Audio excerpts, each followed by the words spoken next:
కర్నూలు లోక్సభ నియోజకవర్గ కాంగ్రెస్ పార్టీ అభ్యర్థి మాజీ పార్లమెంట్ సభ్యులు మల్లు రవి గారికి, గౌరవ శాసన మండలి సభ్యులు పిసిసి కార్యనిర్వాహక అధ్యక్షులు మహేష్ కుమార్ గౌడ్ గారికి, ఇక్కడ ఉన్నటువంటి వాల్మీకి బోయ బంధువులందరికీ ఈ సమావేశానికి స్వాగతం పలుకుతూ, మొదటగా మీ అందరి తరపున నేను మన రాష్ట్ర ముఖ్యమంత్రి వర్యులు రేవంత్ రెడ్డి గారికి మీ అందరి తరపున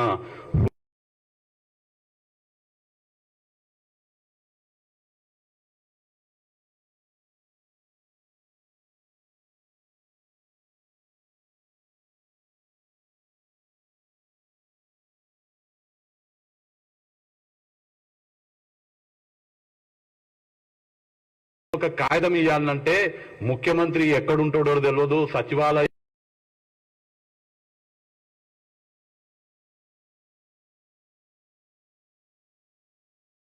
రాచరిక కుటుంబ అవినీతి పాలన అంతమొందించినందుకు ఇవాళ మేము సంతోషపడుతున్నాము. మేము మా ముఖ్యమంత్రిని కలుస్తామని మీరు అడగంగానే ఒక్క క్షణం కూడా ఆలస్యం కాకుండా మన కోసం సమయం ఇచ్చినటువంటి ముఖ్యమంత్రి గారికి మనస్ఫూర్తిగా కృతజ్ఞతలు తెలియజేసుకుంటూ, మొదట మీ అందరి తరపున మీ రాష్ట్ర కన్వీనర్ అయినటువంటి రాములు గారిని ముఖ్యమంత్రి గారికి రిప్రజెంటేషన్ ఇవ్వాల్సిందిగా విజ్ఞప్తి చేస్తున్నాను. చెప్పండి.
మనోలే కదరా నాయన, పాతోలే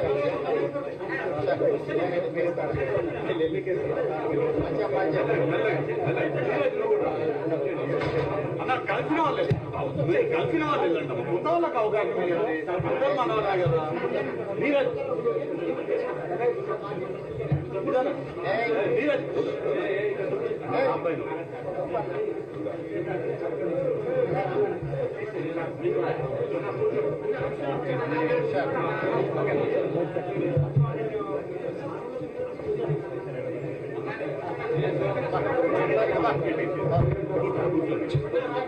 వాళ్ళ డిమాండ్స్ ఏందో ఒకసారి మీరు మాట్లాడి చెప్పు. వాళ్ళు ఉపన్యాసాలు ఏది పట్టారు ఏది పట్టారు మాట్లాడి తిరుగుకుంటాం. ఇది కాంగ్రెస్ కాగితం తీసుకోండి, ఆ కాగితం సార్కి, నీ రిప్రజెంటేషన్ సార్కి మీరు కూర్చో. గౌరవ చిన్నగా వాళ్ళ నించోని అని ఏమనకండి, వాళ్ళు నించోని. మన ప్రియతమ ముఖ్యమంత్రి గారు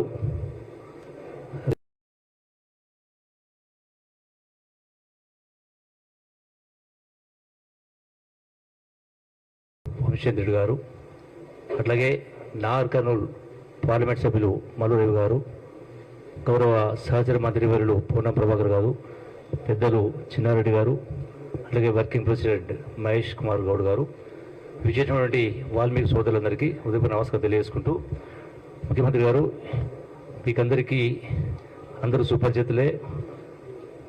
వాల్మీకులకు సంబంధించి ఒక వృత్తి అంటూ లేనటువంటి పరిస్థితి ఉన్నది.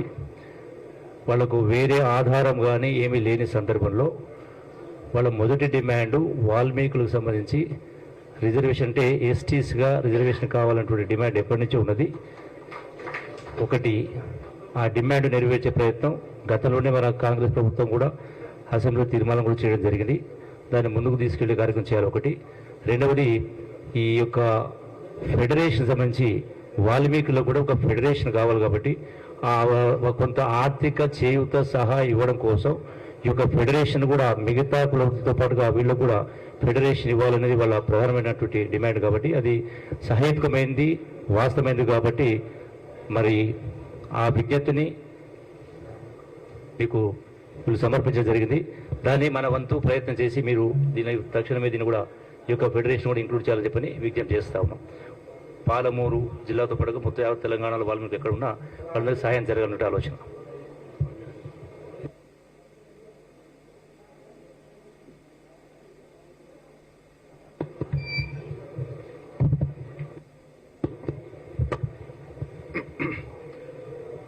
బాగానే ఉందానే? ఓకేనా? మీడియా మిత్రులకు, మంత్రివర్యులు జూపల్లి కృష్ణారావు గారికి, డాక్టర్ మల్లు రవి నాగర్ కర్నూలు పార్లమెంట్ అభ్యర్థి, మంత్రివర్యులు పొన్నం ప్రభాకర్ గారు, మహబూబ్ నగర్ పార్లమెంట్ కాంగ్రెస్ సభ్యులు మిత్రుడు వంశీచంద్ రెడ్డి గారు, పెద్దలు చిన్న, ఇక్కడికి వచ్చిన వాల్మీకి బోయ సోదరులందరికీ కూడా నమస్కారం.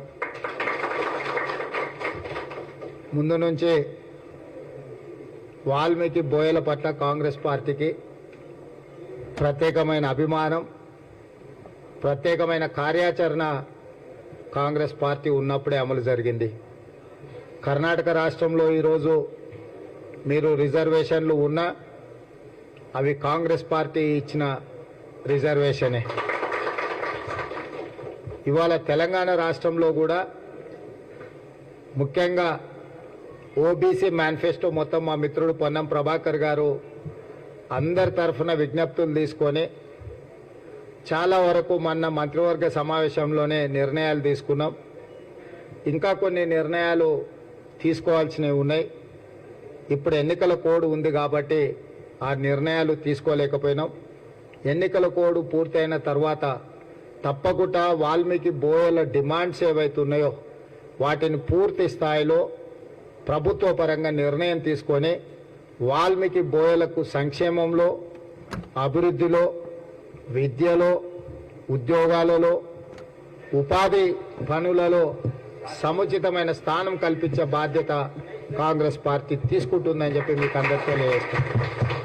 అదేవిధంగా ఈ సమావేశం తర్వాత మీకు సంబంధించిన ప్రతినిధులు డాక్టర్ మల్లు రవి గారు, వంశీచంద్ రెడ్డి గారిని తీసుకొని మంత్రులు పొన్నం ప్రభాకర్ గారి దగ్గరికి వెళ్ళి ప్రత్యేకంగా కూర్చోండి, వివరాలు పూర్తిగా అందించండి. ఎట్లెట్లా దీర్ఘకాలికంగా మన సమస్యలు వాయిదా పడుకుంటూ వస్తున్నాయో వీటి పరిష్కారానికి మనం తీసుకోవాల్సిన నిర్ణయాలు, ప్రభుత్వం వైపు నుంచి మేము చేపట్టవలసిన చర్యలను అన్నిటిని కూడా మంత్రి గారితో మాట్లాడి వాటిని ఒక కొలిక్కి పట్టుకొని రండి.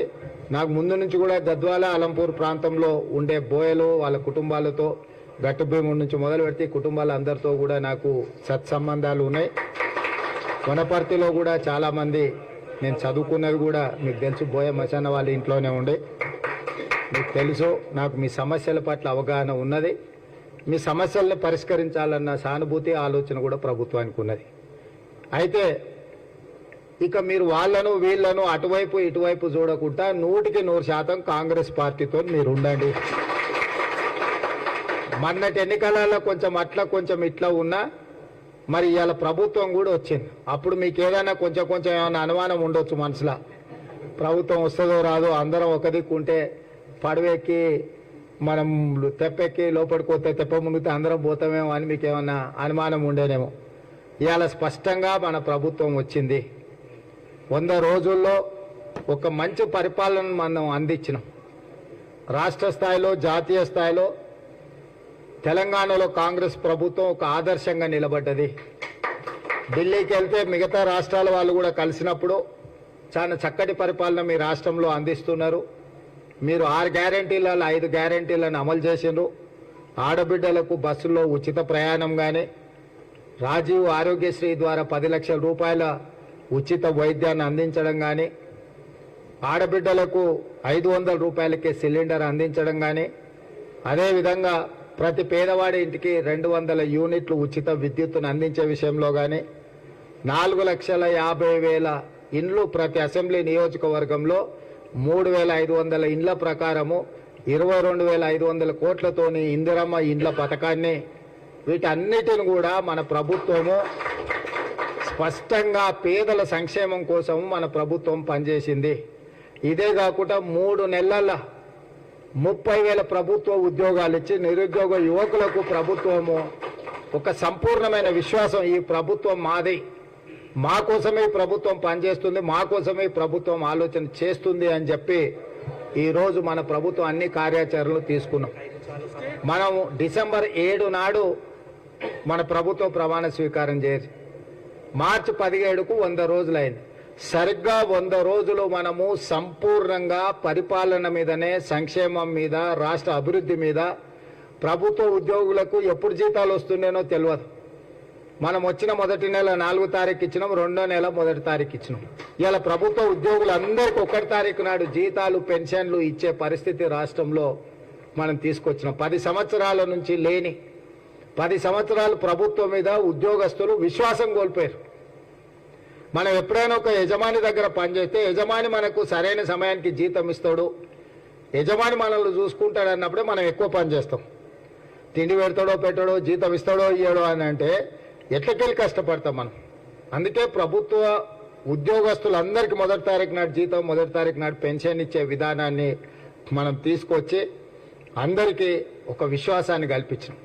అదేవిధంగా ఎవరు ఏ సమస్య మీద వచ్చినా సచివాలయంలోకి సరాసరి వచ్చి మంత్రులను కలిసి చెప్పుకునే అవకాశం కల్పించినాం. ముఖ్యమంత్రిగా నేను ముఖ్యమంత్రి కార్యాలయంలో ప్రతిరోజు కలుస్తున్నా. ఇప్పుడు ఎన్నికల కోడ్ ఉండి మనం అక్కడికి పోకపోయినా ఇంటి దగ్గర వచ్చిన వాళ్ళందరినీ రోజు ఎవరు వచ్చినా వాళ్ళందరినీ కూడా కలిసి వాళ్ళు చెప్పే వాటిని విని వాళ్ళ సమస్యల పరిష్కారం కోసం మనం ప్రయత్నం చేస్తున్నాము. అంటే ఎన్నికల కంటే ముందు మనం ఏదైతే మాట ఇచ్చినామో, గడీల పాలన పోవాలి, ప్రజాపాలన రావాలి అని ఏదైతే మీరు కోరుకున్నారో, గడీలను బద్దలు కొట్టి ప్రజాపాలన తీసుకొచ్చి ప్రజలకు పరిపాలన అందుబాటులోకి తెచ్చినాం. ఇవాళ ప్రజలు స్వేచ్ఛగా తమ ప్రభుత్వం దగ్గరికి ఎప్పుడైనా, నేను చెప్పేది, నేను నమ్మేది ఒకటే, మనం ఎన్నుకున్న ప్రభుత్వాన్ని చూసి మనం భయపడాల్సిన అవసరం లేదు. మనం సంతోషంగా పోయి చెప్పుకునేటట్టు ఉండాలి మన నాయకుడి దగ్గరికి. గత ప్రభుత్వం ఓట్లేసి గెలిపించిన ప్రజల్నే భయపెట్టి, పోలీసులు కేసులు పెట్టి, ఫోన్ ట్యాపింగులు చేసి, ఎవరు ఏం మాట్లాడుకుంటారో, ఎవరింట్లో భార్య భర్తలు మాట్లాడుకున్నా వినాలన్న దుర్మార్గమైన ఆలోచన గత ప్రభుత్వం చేసింది. ఆయన మాట్లాడుతుండే కేటీఆర్, కొద్దిమంది విన్నామని. ఏం పనే మంది సంసారాలలో ఏలు పెట్టి చూసే పని మీకు? ఎవడన్నా సిగ్గునోడు అట్లా మాట్లాడతాడా? ఇంటే విన్నాం కొంతమంది ఫోన్లు, ఇంటే ఏమవుతుందంట? ఎవడన్నా ఇట్లా భర్తయించి ఎవడన్నా మాట్లాడతాడా? ఇంటే ఏమవుతుంది? అదే అవుతుంది. చెర్లపల్లిలో చిప్పకూడి తినాల్సి వస్తుంది. ఇప్పుడు వాళ్ళు చెప్పినట్టు ఉన్న అధికారులు ఈరోజు ఊసలు లెక్క పెడుతున్నారు. ఆయన అంతకంటే ముందే చెప్పినాం, వద్దురాని ఆయన, వాళ్ళు దుర్మార్గులు, దోపిడీదారులు, దొంగలు, వాళ్ళ మాటలు విన్నారంటే మీరు జైలుకు పోతారు, మిమ్మల్ని తర్వాత తిరిగి కూడా చూడారని. ఇవాళ కేసులలో ఇరుక్కున్న వాళ్ళని అయ్యో పాపం అని కూడా అంటలేరు వాళ్ళు. చేసినాం, ఇట్లనే చేస్తాం. ఎవడు మాట్లాడతాడు? ఊర్లలో ఆవారగాడు మాట్లాడతాడు, తాగుపోతాడు మాట్లాడతాం, గట్లనే చేస్తాం, మేము బజార్లో బట్టలు ఇప్పుకొని తిరుగుతాం. అయితే ఏందని ఊర్లలో అన్నారు? ఎవడంటాడు? తాగుపోతాడు, తిరిగిపోతాడు అంటాడు. గట్ల మేము ఇట్లనే ఉంటాం. ఊర్లో ఎవరైనా పెద్ద మంచి పిలిచారా, ఇది మంచిది కాదురా నాయన, పద్ధతి మార్చుకో అంటే మేము ఇట్లనే ఉంటామా? ఏం నువ్వేంది నాకు చెప్పేది? సేమ్ కేటీఆర్ కూడా భర్తగించిన అచ్చో సాంబోతులాగా మాట్లాడుతుండు. దాని ఫలితం దానికి ఉంటుంది. కాకపోతే దాని ఒక క్రమ పద్ధతిలో విచారణ చేసి చట్టపరంగా చర్యలు తీసుకోవాలి కాబట్టి విచారణ జరుగుతుంది. అంతకుముందు ఎవరైనా ఫోన్లలో మాట్లాడుకోవాలన్నా భయపడేది, ఎవరైనా కలిస్తే ఎవడో రికార్డ్ చేస్తుండే అనే భయం ఉండే. ఇవాళ ఎవరైనా స్వేచ్ఛగా వాళ్ళ జీవితాలలో వాళ్ళు స్వేచ్ఛగా మాట్లాడుకునే పరిస్థితి రాష్ట్రంలో స్వేచ్ఛ తీసుకొచ్చినాము. ఇవాళ ఏదున్నా సచివాలయానికి వెళ్ళి మనం చెప్పుకునే పరిస్థితి ఉంది. అందుకే ఇవాళ నిన్న ఎమ్మెల్సీ ఎన్నికలు జరిగినాయి. ఓటు విలువ నాకు తెలుసు కాబట్టి ఢిల్లీ నుంచి వచ్చి సుప్రీంకోర్టు చీఫ్ జస్టిస్ను కలిసి అక్కడి నుంచి సరాసరి కొడంగల్ పోయి కొడంగల్ ఓటేసి మళ్ళీ అక్కడ మా వాళ్ళు అందరినీ కలిసి ఓ రోజంతా కూర్చొని వాళ్ళతో మాట్లాడి మంచి చెడ్డ యోగక్షేమాలు కనుక్కొని వచ్చిన. ఓటు ఎంత విలువైందని అంటే మనల్ని ఏలే వాళ్ళని ఎన్నుకునేది మనమే. మనం ఇట్లాంటి లఫంగా వాళ్ళని ఎన్నుకున్నామంటే తర్వాత మనం ఎంత చెప్పినా ఓడినాడు. అందుకే ఎమ్మెల్సీ ఎన్నికలలో కూడా మంచి మెజార్టీతో మనము మహబూబ్నగర్లో ఎమ్మెల్సీ మీరు అందరూ మన మీద ఉన్న నమ్మకంతో మన ఎంపీటీసీలు, కౌన్సిలర్లు, కార్పొరేటర్లు మన ప్రభుత్వం వచ్చింది. మనవాడి రాష్ట్రానికి ముఖ్యమంత్రి ఉన్నాడు. మన రాష్ట్రాన్ని మనం అభివృద్ధి చేసుకోవాలి, జిల్లాలో పెండింగ్ ప్రాజెక్టులు అన్నీ పూర్తి చేసుకోవాలని మంచి సపోర్ట్ ఇచ్చారు. ఇలా 200 ఓట్లతో మహబూబ్నగర్ ఎమ్మెల్సీ మనం గెలవబోతున్నాం. అదేవిధంగా రేపు పార్లమెంట్లో కూడా ఇవాళ ఏంది లేక మన జిల్లాకు అవకాశం వచ్చింది. ఇప్పుడు దాన్ని ఎట్లనన్నా దొంగ దెబ్బ తీయాలని దొంగలంతా ఒకటేరు గూడుపుటాన్ని చేస్తారు. ఎందుకంటే మనల్ని సొంత జిల్లాల రాజకీయంగా బలహీనం చేస్తే దీన్ని చూపించి రాష్ట్రమంతా మనల్ని తిట్టుకుంటే తిరగొచ్చు అని ఇద్దరు కలిసి కుమ్ముక్కై గద్వాల్లో కూడా మనం గెలిచేటోళ్ళం. దొరసాని వచ్చి మొత్తం తీసి అవతల అల్లుకి వేయించింది. అప్పటి వరకు కొట్లాడారు. అవునా? ఓట్ల కంటే ముందు రోజు వరకు మామ అల్లుడు ఫుల్లు పంచాయతీ అన్నారు. కానీ ఓట్ల కాడికి రాగానే దొరసాని వచ్చి మొత్తము తీసుకుపోయి అల్లుడికి వేయించాను. లేకపోతే కాంగ్రెస్ కళ్ళు మూసుకొని గెలిచే సీటు గద్వాల సీటు. ఇప్పుడు కూడా వీళ్ళంతా గూడుపుటాన్ని చేస్తారు. నేను అడిగిన ఎందుకైనా అట్లా గూడుపుటాన్ని చేస్తారు అంటే, సార్ నిన్ను మహబూబ్నగర్లో దెబ్బతీస్తే మొత్తం రాష్ట్రం అంతా ఈ ప్రభుత్వాన్ని బలహీనం చేసినట్టు అవుతుంది, నీ మీద కుట్ర జరుగుతున్నది సార్ అని కొంతమంది అందులో కూడా మన అభిమానులు ఉంటారు కదా, వెనకంగా అంత కుట్ర జరుగుతున్న సార్ ఇక మేము బయట వాడలేము షానేళ్ళ నుంచి కలుచున్నామని వచ్చి చెప్పిపోతున్నారు. అందుకే మహబూబ్నగర్ జిల్లా ప్రజలకు నా విజ్ఞప్తి ఒకటే, ఇవాళ మనల్ని కాదని ఎవరికైనా వేస్తే ఏమన్నా మన జిల్లాకి ఏమైనా ప్రయోజనం ఉందా? 10 ఏళ్ళ నుంచి నరేంద్ర మోడీ ప్రధానమంత్రి కదా, అర్ణమ్మ 5 ఏళ్ళ నుంచి ఆ పార్టీలోనే ఉంది కదా, పోయినసారి కూడా పోటీ చేసింది కదా. మరి 5 ఏళ్ళలో మనకేమైనా ఆర్టీఎస్ మొత్తం ఏమన్నా దీపించి కాలువలు దోపించి కర్ణాటక నుంచి నీళ్ళు తెచ్చిందా? అంతకంటే ముందు వాళ్ళ ప్రభుత్వమే ఉండే కదా.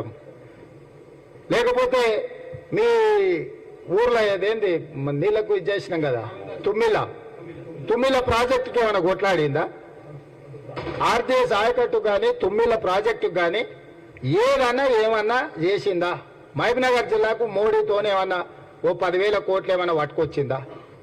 మరి ఆ మొత్తం ప్రధానమంత్రినే జాతీయ ఉపాధ్యక్షురాలు ఉండే డీకే అర్ణమ్మ జాతీయ ఉపాధ్యక్షురాలుగా పాలమూరు రంగారెడ్డి ఎత్తిపోతల పథకానికి జాతీయ హోదా తెచ్చుండొచ్చు కదా.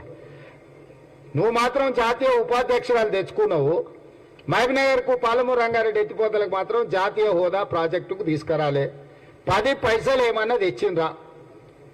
మరి ఇవాళ ఎక్కడ తిరిగి ఇంత మంచి జరిగింది, పాలమూరు బాగుపడేటట్టుంది, దీన్ని ఎట్లన్నా ఖతం చేయాలని చెప్పి ఇవాళ వంశీచంద్రెడ్డి మీద డాక్టర్ మల్లురావు గారి మీద కోపం కాదు, రేవంత్ రెడ్డిని దెబ్బతీయాలి. ఎట్లనైనా చేసి దెబ్బతీయాలంటే పార్లమెంట్లో మనం కింద మీద చేయాలని పని కట్టుకొని టీఆర్ఎస్ వాళ్ళు బీజేపీ వాళ్ళు కూడా వాళ్ళుకొని మాట్లాడి చేస్తారు. మన గద్వాలో ఏం జరిగిందో మీరు ఒకసారి ఆలోచన చేయరు. నేను కొత్తగా చెప్పను, మన కార్యకర్తలు లేకపోతే అభిమానులు ఇన్నే ఉండరు కదా, మీరు చూడండి గద్వాల బంగ్లోళ్ళు ఇన్నేళ్ళు కొట్లాడినరు. మన ఎన్నికలు రాగానే కాంగ్రెస్ ఓడగొట్టడానికే బంగ్లోళ్ళు అంతా ఒకటైనరా లేదా? మరి ఒకరు టీఆర్ఎస్ ఒకరు బీజేపీ కదా, ఎట్లా ఒకటవుతారు? ఇప్పుడు జిల్లాలో కూడా గదే బంగ్లా రాజకీయం నడుస్తుంది. ఇద్దరు అడ్జస్ట్మెంట్లా ఎట్లైనా చేసి కాంగ్రెస్ పార్టీని దొంగ దెబ్బతీయాలి. కాంగ్రెస్ పార్టీని దెబ్బతీస్తే రేవంత్ రెడ్డిని బయట అంతా అడగొచ్చు, నీ సొంత జిల్లాల్లో గెలవలేదు నువ్వేం దాన్ని? ఎందుకు మహబూబ్నగర్ జిల్లాలో కాంగ్రెస్ పార్టీని ఓడగొట్టాలి అడగండి. ఎందుకు ఆర్టీసీ బస్సులలో ఆడబిడ్డలకు ఉచిత ప్రయాణం ఇచ్చినందుకు ఓడగొట్టాలనా? రాజీవ్ ఆరోగ్యశ్రీలో 10 లక్షల రూపాయలు ఇచ్చినందుకు ఓడగొట్టాలనా? 500 రూపాయలకే సిలిండర్ ఇచ్చినందుకు ఓడగొట్టాలనా? 200 యూనిట్లు ప్రతి పేదోళ్ళింటి కరెంట్ ఇచ్చినందుకు ఓడగొట్టాలనా? ఇందిరమ్మ ఇండ్లు లక్షల కొద్ది ఇండ్లు ఇచ్చినందుకు ఓడగొట్టాలనా? లేకపోతే నారాయణపేట కోడంగల్ ఎత్తిపోతల పథకాన్ని తీసుకొచ్చినందుకు ఓడగొట్టాలనా? Medical college, engineering college, veterinary college, degree college, junior కాలేజీలు ఇవన్నీ తెచ్చినందుకు ఓడగొట్టాలనా? దేనికోసం ఓడగొట్టాలి? మహబూబ్నగర్ చించోలి రోడ్డు వేగంగా పనులు చేయించినందుకు ఓడగొట్టాలనా? ఇవాళ కర్ణాటక రాష్ట్రంతో కొట్లాడి మా నీళ్లు మాకు కావాల్సిందే, మా ప్రాజెక్టు పూర్తి చేయాల్సిందే అని ఢిల్లీకి వెళ్ళి పాలమూరు రంగారెడ్డి ఎత్తిపోతల ప్రాజెక్టును జాతీయ ప్రాజెక్ట్ చేయాల్సిందే అని నరేంద్ర మోడీ గారితో మిగతా మంత్రులతో కొట్లాడినందుకు ఓడగొట్టాలన్నా? దేనికి మహబూబ్నగర్లో కాంగ్రెస్ పార్టీని కాదని ఓటేయాలి? ఏ మోకం పెట్టుకొని బీజేపీ వాళ్ళు ఓటు అడుగుతుండ్రు? 10 ఏళ్ళు ఆయన్నే ప్రధానమంత్రి, ఇంకేమవుతాడు? చంద్రమండలానికి రాజవుతాడా మోడీ? ఇప్పుడు మహబూబ్నగర్లో బీజేపీ ఓటేస్తే ఏమవుతాడు? ఆయన చంద్రమండలానికి రాజై మనకు పనులు చేస్తాడా? వాళ్ళు ఈడు ఉండేటోళ్ళు కాదు, ఓట్ల కోసం వచ్చేటోళ్ళు పోయేటోళ్ళు. సంక్రాంతి పూటగా గంగరేతులో లాగానే బీజేపీ వాళ్ళు అంటే ఉండేది మనం, చేసేది మనం. 14లో 12 ఎమ్మెల్యేలు గెలిపించారు మీరు అందరూ అనుకుంటే. 2 చిన్న చిన్న తప్పుదాలతో తప్పు జరిగింది. మిత్రుడు సంపత్ కూడా ఈయన ఉన్నాడు. ఆయనకు ఈ ఎన్నికలు కాగానే మంచి హోదా, ప్రభుత్వంలో ఆయనకు మంచి పదవి ఢిల్లీలో మాట్లాడి ఇప్పించే బాధ్యత నేను తీసుకుంటా. ఢిల్లీలో పోయి మల్లికార్జున్ ఖర్గే గారు ఎట్లాగో ఆయనకు దగ్గరనే, ఆయన పెంపుడు కొడుకే ఖర్గే గారికి. రాహుల్ గాంధీ మేడంతో మాట్లాడి సంపత్ కూడా ప్రభుత్వంలో ఒక మంచి హోదా కల్పించే ఏర్పాటు చేపిస్తా. జిల్లాల ఏ ఒక్కటి కూడా వెనుకకు తిరగకండి. చిన్నది ఏదైనా ఎట్లాగో సార్ మెజార్టీతోనే గెలిపిస్తారులే సార్ విషయాన్ని మీరు గిన అక్కడిక్కడ ఏమన్నా పెళ్లిళ్లకు, పేరంటాలకు, దావతులకు, లేకపోతే రాయచూరు పోద్దామని ఆ పక్క గిన పోతురు అనుకోండి, అన్ని పక్కన పెట్టు. వాల్మీకి బోయల్ని ఆదుకునే బాధ్యత మాది. మీరు ఎవ్వరు అడగకుండా మళ్ళీ మిమ్మల్ని పిలిపించి ఏమేం చేయాలో ఒకసారి పొన్నం ప్రభాకర్ గారు మీతో కూర్చొని మాట్లాడతాడు. ఎన్నికలైన తర్వాత నేనే మళ్ళా ముఖ్యమంత్రి కార్యాలయానికి ఇట్లనే మిమ్మల్ని పిలిపించి మిమ్మల్ని కూర్చోబెట్టి మీతో మాట్లాడి మీ సమస్యల పరిష్కారాన్ని అక్కడనే ఆదేశాలు ఇచ్చి చీఫ్ సెక్రటరీ గారికి, అధికారులకు అందరికీ నేను ఆదేశాలు ఇచ్చి పరిష్కరించే బాధ్యత నాది. బోయలు నమ్మితే ప్రాణమైన ఇస్తారు, నాకు తెలుసు. గద్వాల కోటను కంచేసి కాపాడిందే మా బోయలు, అవునా కాదా?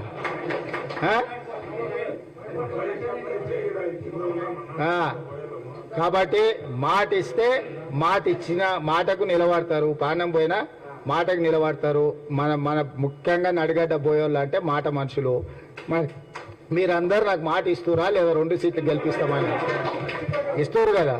ఇంకా మరి మీ మాట మీద నమ్మకంతో వాళ్ళిద్దరిని మీకు అప్పచెప్తున్న మల్లురవి గారిని, అదేవిధంగా వంశీచంద్ర రెడ్డి గారిని.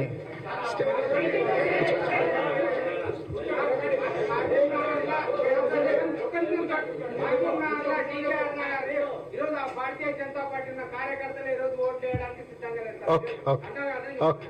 సో ఇవాళ మీ ఇద్దరికి బాధ్యత, ఎందుకంటే రాష్ట్రం అంతా నేను తిరిగే పని ఉన్నది. మీకు తెలుసు నేను కొంత సమయం ఎక్కువ ఇవ్వలేను. ఇప్పుడు అన్ని దగ్గరలో నన్నే రమ్మంటారు, మీకు తెలుసు కదా. పోకపోతే ఏమంటారు, సార్ ఆయన జిల్లా మీదనే ప్రేమ ఎక్కువ ఉన్నది, వాళ్ళు పట్టించుకుంటలేరు అనే ప్రమాదం ఉంటుంది. రాష్ట్రం అంతా నేను తిరిగినా, ఎప్పుడు వీలు చిక్కినా నేను వస్తా, మాట్లాడతా. మళ్ళీ నడిగడ్డ ప్రాంతంలో మనం సభ పెట్టుకుందాం. మక్తలు, నారాయణపేట ఈ ప్రాంతంలో కూడా మనోళ్ళందరికి, చుట్టాలోళ్ళందరికీ చెప్పుండ్రి. ఎంపీపీ గారు నువ్వు నీ బాధ్యత మక్తలు, నారాయణపేట ఈ పక్కనంతా మొత్తం మనోళ్ళని అందరినీ ఒక దిక్కు తీసుకురా. ఈసారి మనకు మంచి రోజులు వస్తున్నాయి. రేపు బోయలకు కూడా ప్రభుత్వంలో మంచి హోదా ఇచ్చే బాధ్యత నాది. కేసీఆర్ లాగా మాటలు చెప్పి మోసం చేసేది మన దగ్గర లేదు. ఇలా కష్టపడ్డ వాళ్ళందరికీ మనం ఏదో ఒక బాధ్యత, పదవి ఇచ్చుకుంటూనే వస్తున్నాం. మీరు చూసిండ్రు కదా. రేపైనా బోయలు కాంగ్రెస్కి అండగా నిలబడండి. మిమ్మల్ని ఆదుకొని మీ సమస్యల్ని పరిష్కరించే బాధ్యత కాంగ్రెస్ పార్టీ తీసుకుంటుంది. మళ్ళీ నడిగడ్డకి వచ్చి మీతో సమావేశం పెడతా. ఈ లోపల మంత్రి గారిని కలవండి అని మీ అందరు తెలియజేస్తూ మీ దగ్గర సెలవు తీసుకుంటున్నాను.